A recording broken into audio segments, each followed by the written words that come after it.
বিসমিল্লাহির রহমানির রহিম। আসসালামু আলাইকুম। আজকে আমি কোয়ালিটি ম্যানেজমেন্ট সিস্টেম সম্বন্ধে আলোচনা করব। আজকের সাবজেক্টটা বেশ কঠিন এবং অনেকেরই এ সম্বন্ধে সঠিক ধারণা নেই। আমি চেষ্টা করব তাদের ভুল ভাঙাতে।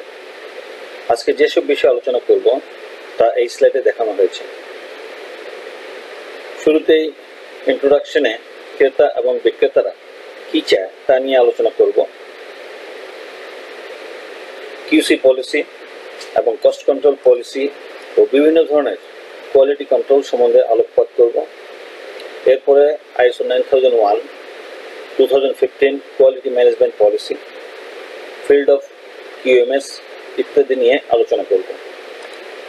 QMS এর উপকারিতা কি, কিভাবে QMS ইমপ্লিমেন্ট করতে হয়, এসব বিষয়ে আলোচনা করে শেষ করব।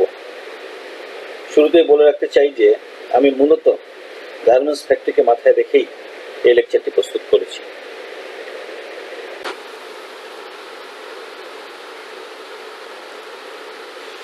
প্রথমেই দেখা যাক কোয়ালিটি ম্যানেজমেন্ট সিস্টেম বা QMS কাকে বলে।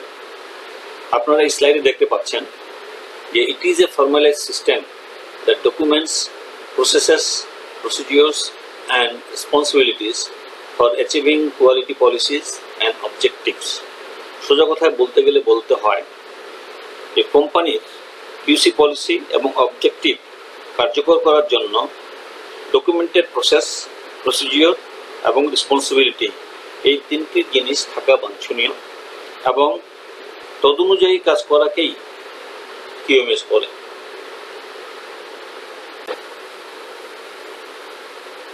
এবারে কয়েকটি সংজ্ঞা। প্রথমেই কোয়ালিটি কন্ট্রোল টেস্টিং অ্যাক্টিভিটি। এর অর্থ হলো একটি প্রসেস শেষে দ্রব্যের টেকনিক্যাল স্পেক ঠিক আছে কিনা তা যাচাই করে দেখা। পরেরটি হচ্ছে QA রিভিউ অ্যাক্টিভিটি। এর অর্থ হচ্ছে যে কিউসিদের কাজের ধরন ঠিক করে দেওয়া এবং দ্রব্যের যেন কোনো ত্রুটি না হয় সে ব্যাপারে আগাম ব্যবস্থা নেওয়া। প্রসেস হচ্ছে কতগুলি কার্যকলাপের সমন্বয় যা একে অপরের সঙ্গে ক্রিয়া বিক্রিয়া করে কাঙ্ক্ষিত ফল দেয়।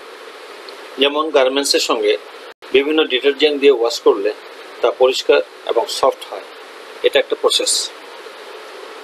আর প্রসিডিওর হচ্ছে কোনো পূর্ব নির্ধারিত পন্থায় কাজ করা বা বলা যায় SOP মেনে কাজ করাই হচ্ছে প্রসিডিওর।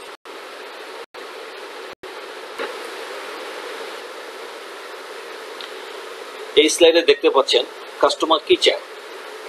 তারা চায় হাই কোয়ালিটি এবং কম দাম। একদম ফ্রি হলে আরো খুশি হয় তারা। ম্যানুফ্যাকচারার চায় হাই কোয়ালিটি এবং সর্বোচ্চ মুনাফা। পাশের চিত্রে আপনারা দেখতে পাচ্ছেন অরেঞ্জ লাইনটা হলো প্রোডাকশন কস্ট আর সবুজ লাইন সেলস প্রাইস। এই দুটোর বিয়োগফল হচ্ছে প্রফিট। কিন্তু বায়ারগণ সবসময় কম দাম দিতে চায়, যা রেড লাইন দিয়ে দেখানো হয়েছে। এতে প্রফিট কমে যায়, তাই ম্যানুফ্যাকচারগণ সবসময় চেষ্টা করেন প্রোডাকশন কস্ট কমিয়ে অধিক মুনাফা করার। এই স্লাইডের সারমর্ম হলো ক্রেতার কোয়ালিটি চাহিদা পূরণ করা এবং প্রোডাকশন কস্ট কমিয়ে সর্বোচ্চ লাভ নিশ্চিত করা। যেহেতু আজকের লেকচারটি কোয়ালিটি সম্বন্ধে, তাই আমি প্রোডাকশন কস্ট বা প্রোডাক্টিভিটি সম্বন্ধে কিছু বলবো না।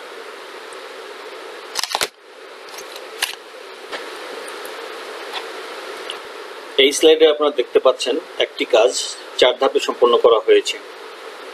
টিম এ, যা নীল কালিতে দেখানো হয়েছে, কোনো রিওয়ার্ক ছাড়াই স্বল্প সময়ে কাজটি সম্পন্ন করেছে, ফলে কস্ট অফ প্রোডাকশন অত্যন্ত কম হয়েছে। অপরদিকে টিম বি, যা লাল কালিতে দেখানো হয়েছে, প্রতিটি ধাপের পরে রিওয়ার্ক করেছে, ফলে সময় এবং উৎপাদন ব্যয় দুটোই বেশি হয়েছে। সব কোম্পানিরই লক্ষ্য হচ্ছে নীল লাইন অনুযায়ী কাজ করা, যাতে right first time, zero defect এবং ম্যাক্সিমাম প্রফিট হয়। আমরা ফ্যাক্টরিতে কেন QMS ইমপ্লিমেন্ট করব?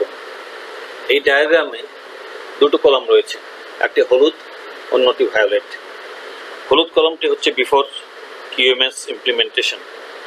এখানে আপনারা দেখতে পাচ্ছেন যে প্রিভেনশন কস্ট অত্যন্ত কম রাখা হয়েছে, ফলে ইন্সপেকশন এবং ফেলিওর অনেক বেশি এবং প্রফিট কম।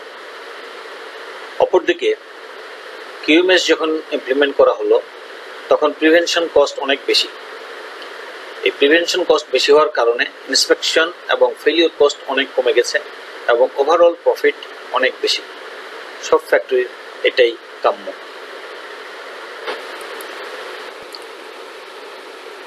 অনেকের ধারণা কিউএমএস মানে প্রোডাকশনের প্রতিটি স্টেজের পরে কিছু কোয়ালিটি কন্ট্রোলার থাকবে যারা প্রোডাক্টের টেকনিক্যাল স্পেক যাচাই করে দেখবে, সব ঠিক পেলে পাস আর তা না হলে ফেল। তাদের মতে এটাই হলো কিউএমএস। আসলে তা নয়।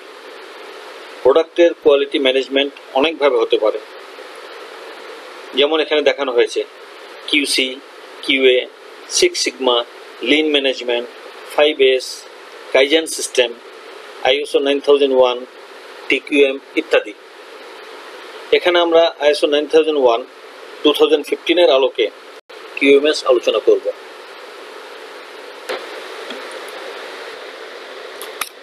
কোনো প্রোডাক্ট বা সার্ভিসের কোয়ালিটি বললে এর একটা মিনিমাম স্ট্যান্ডার্ড থাকতে হয়, যার নিচে হতে পারবে না। বেশি স্ট্যান্ডার্ড হলে কোনো আপত্তি নেই। আপনার ফ্যাক্টরিটি যদি কোনো ইন্ডিপেন্ডেন্ট সার্টিফিকেশন বডি দ্বারা মূল্যায়িত হয় তাহলে আপনার ফ্যাক্টরির গ্রহণযোগ্যতা অনেক বেড়ে যাবে। এতে করে কাজ দেওয়ার জন্য বায়ারদের প্রতিটি ফ্যাক্টরি চেক করার প্রয়োজন হয় না।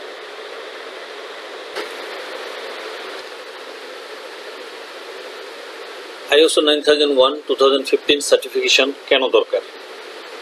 অনেক বায়ার আছে যারা ISO 9001 সার্টিফাইড কোম্পানি না হলে কাজ করতে দেয় না।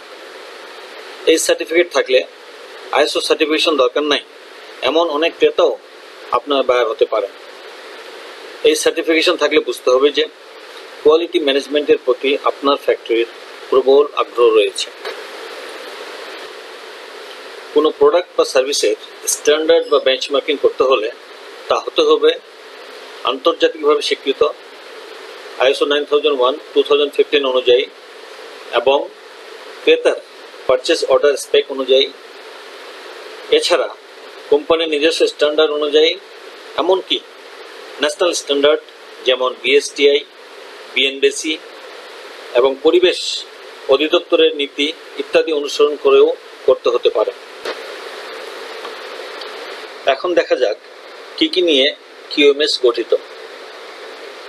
ISO 9001 2015 অনুযায়ী কিউএমএস এর 8টি নীতিমালা রয়েছে। এই নীতিমালার উপরেই কিউএমএস নির্ভরশীল। পরের স্লাইডে এই 8টি নীতিমালা বিস্তারিতভাবে লেখা আছে, যা পড়লে বোঝা যাবে এগুলো কোয়ালিটির জন্য কত গুরুত্বপূর্ণ। এই স্লাইডে কিউএমএস এর 8টি নীতিমালা দেখানো হয়েছে। প্রথম নীতি হলো কাস্টমার ফোকাস, অর্থাৎ কাস্টমার স্যাটিসফ্যাকশন অর্জন করতে হবে। দ্বিতীয় নীতি হচ্ছে লিডারশিপ, অর্থাৎ কোম্পানির টপ ম্যানেজমেন্টের ইনভলভমেন্ট থাকতে হবে। তারা চাইলে কিউএমএস চালু করা কঠিন হবে না। তৃতীয় নীতি পিপল ইনভলভমেন্ট, অর্থাৎ ফ্যাক্টরির সবাইকে নিবেদিতভাবে কিউএমএস সাপোর্ট করতে হবে। চতুর্থ নীতি হচ্ছে প্রসেস অ্যাপ্রোচ থাকতে হবে, অর্থাৎ সম্পদের সঠিক ব্যবহার নিশ্চিত করে কাঙ্ক্ষিত ফলাফল অর্জন করতে হবে। পঞ্চম নীতি হলো সিস্টেম অ্যাপ্রোচ, যা কয়েকটি প্রসেস নিয়ে গঠিত এবং যা কোম্পানির লক্ষ্যে পৌঁছাতে সাহায্য করে। ষষ্ঠ নীতি হলো কন্টিনিউয়াল ইমপ্রুভমেন্ট, অর্থাৎ একবার স্যাটিসফ্যাক্টরি কোয়ালিটি হলে আত্মতৃপ্তি করা যাবে না। কোয়ালিটি আরো উন্নত করতে হবে, কারণ আপনার যারা প্রতিদ্বন্দ্বী তারা তো বসে নেই। কাজে তাদের সঙ্গে কম্পিটিশন করার জন্য সবসময় আরো ভালো করতে হবে। সপ্তম নীতিমালা হচ্ছে ফ্যাকচুয়াল অ্যাপ্রোচ, অর্থাৎ সঠিক তথ্য এবং উপাত্তের উপর ভিত্তি করে সিদ্ধান্ত নিতে হবে। কল্পনাপ্রসূত সিদ্ধান্ত নেওয়া ঠিক হবে না। অষ্টম নীতিমালা হচ্ছে মিউচুয়ালি বেনিফিশিয়াল সাপ্লায়ার রিলেশনশিপ, অর্থাৎ সাপ্লায়ার এবং বায়ার সবার জন্যই উইন উইন সিচুয়েশন থাকতে হবে, তাহলেই লং লাস্টিং রিলেশন সৃষ্টি হবে। এই 8টি নীতিমালা থেকে বোঝা যাচ্ছে এগুলো ঠিক মতো মেনে চললে সবসময় হাই স্ট্যান্ডার্ড অফ কোয়ালিটি থাকবে এবং ক্রেতার আস্থা অর্জন করা সম্ভব হবে। এই স্লাইডে একটি প্রসেস ফ্লো চার্ট দেখানো হয়েছে। একটু লক্ষ্য করলে দেখবেন যে এখানে 3টি হরিজন্টাল রো আছে, যাদের উপরেরটি হলো ম্যানেজমেন্ট প্রসেসেস, মধ্যেরটি হচ্ছে বেসিক অ্যান্ড সাপোর্টিং প্রসেসেস এবং নিচেরটি হচ্ছে আউটসোর্সড প্রসেসেস। প্রথমে মধ্যের রোটি দিয়ে শুরু করি। এর প্রতিটি বক্স এক একটি প্রসেস। যে কোনো প্রোডাক্ট তৈরির আগে সেলস কন্ট্রাক্ট করতে হয়, অর্থাৎ সেল ফার্স্ট দেন মেক। এটা একটা সেলস প্রসেস। এরপরে প্রোডাক্ট ডিজাইন অ্যান্ড ডেভেলপমেন্ট করে বায়ার অ্যাপ্রুভাল নিতে হবে, এটাও একটা প্রসেস। তারপর মালামাল কিনতে হবে, যা পারচেজিং প্রসেস হিসেবে গণ্য। এরপর আসল কাজ অর্থাৎ প্রোডাকশন বা সার্ভিস প্রসেস এবং সবশেষে ওয়্যার হাউজিং এবং শিপমেন্ট প্রসেস। এত সব প্রসেস সাকসেসফুল হওয়ার জন্য উপরের রো অনুযায়ী ম্যানেজমেন্ট প্রসেসগুলি থাকতে হবে এবং নিচের রো অনুযায়ী marketing, transport, accounting, maintenance support ইত্যাদি প্রসেসগুলিও থাকতে হবে। তবেই কাস্টমার স্যাটিসফ্যাকশন অর্জন করা সম্ভব হবে। অনেকের মনে হতে পারে যে কিউএমএস বলতে শুধু প্রোডাক্টের কোয়ালিটি বোঝায়, কিন্তু ভালো কোয়ালিটির জন্য ভালো মেশিন এবং ওইসব মেশিন চালাবার এবং কোয়ালিটি কন্ট্রোলের জন্য উপযুক্ত লোক না থাকলে কি ভালো কোয়ালিটি হবে?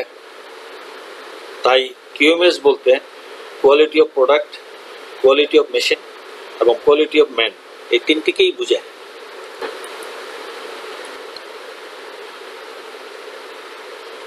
কোয়ালিটি অফ প্রোডাক্ট কিসের উপর নির্ভর করে?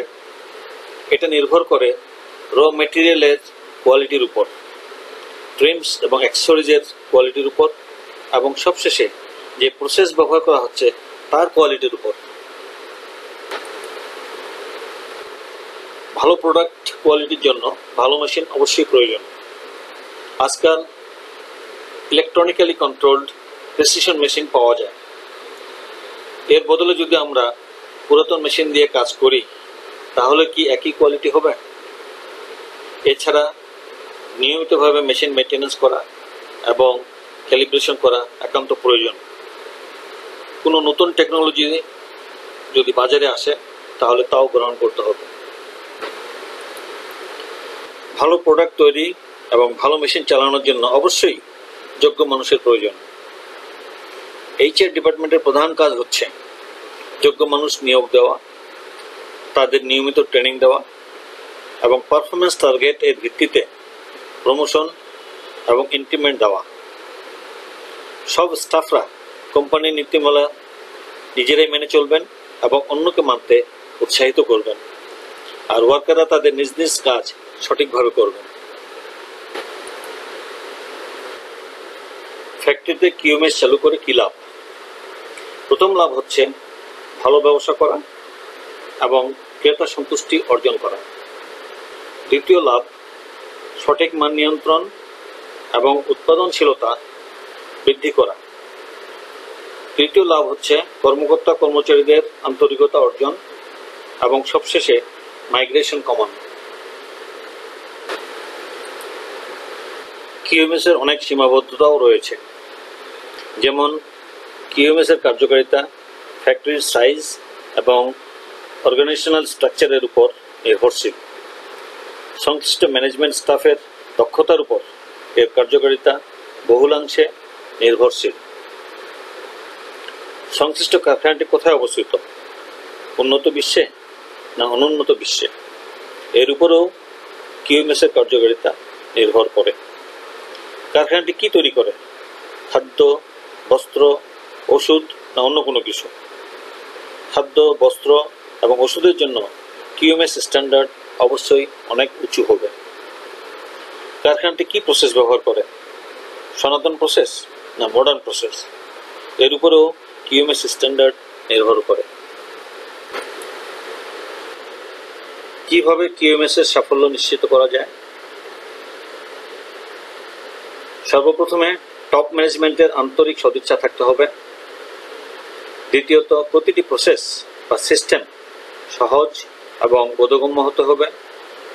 তৃতীয়ত, অর্গানাইজেশনের সবাইকে তাদের নিজ নিজ দায়িত্ব ও কর্তব্য সঠিকভাবে বুঝতে হবে। এবং সবশেষে ট্রেসেবিলিটির স্বার্থে সঠিকভাবে ডকুমেন্টেশন করতে হবে। আগেই বলেছি যে একবার কোয়ালিটি স্ট্যান্ডার্ড অর্জিত হলে আত্মতৃপ্তি করা যাবে না।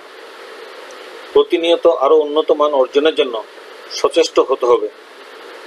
মনে রাখতে হবে যে আপনার প্রতিদ্বন্দ্বী যারা, তারা বসে নেই, কাজে আপনাকেও ইমপ্রুভ করতে হবে।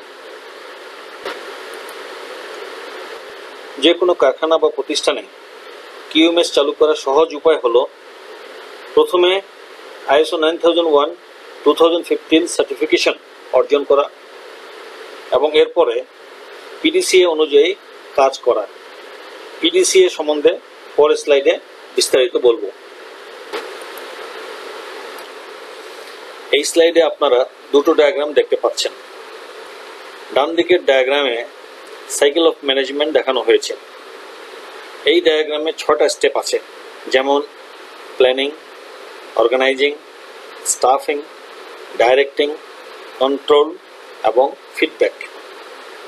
যে কোনো কারখানা যেখানে একই ধরনের প্রোডাক্ট তৈরি হয় সেখানে বারবার অর্গানাইজিং এবং স্টাফিং করা প্রয়োজন হয় না।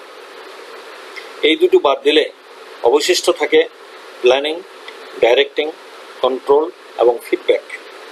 এই 4টি স্টেপ বাম দিকের ডায়াগ্রামের plan, do, check and act এর অনুরূপ, অর্থাৎ দুটো ডায়াগ্রাম একই অর্থে ব্যবহার করা হয়।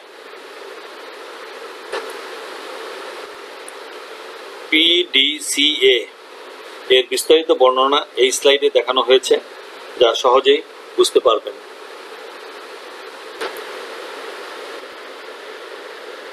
এখন থেকে পরবর্তী 5টি স্লাইডে কিউএমএস ইমপ্লিমেন্টেশনের ধাপগুলো বর্ণনা করা হয়েছে।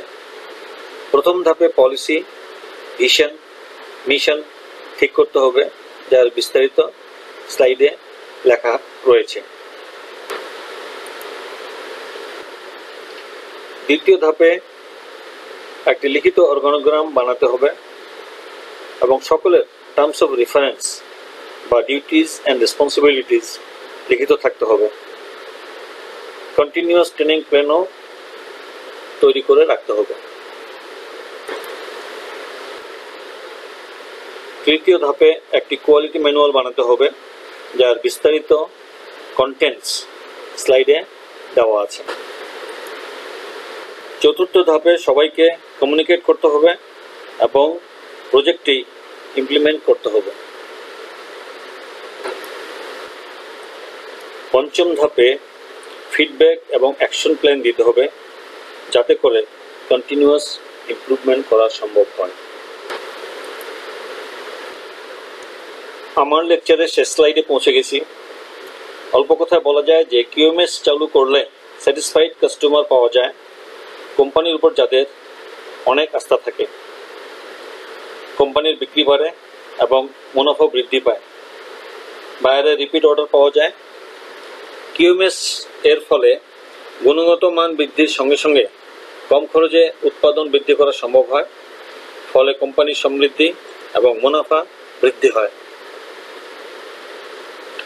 আশা করছি এই লেকচারের ফলে আপনাদের কনফিডেন্স অনেক বৃদ্ধি পাবে এবং আপনারা সহজেই আপনাদের কারখানায় কিউএমএস ইমপ্লিমেন্ট করতে পারবেন।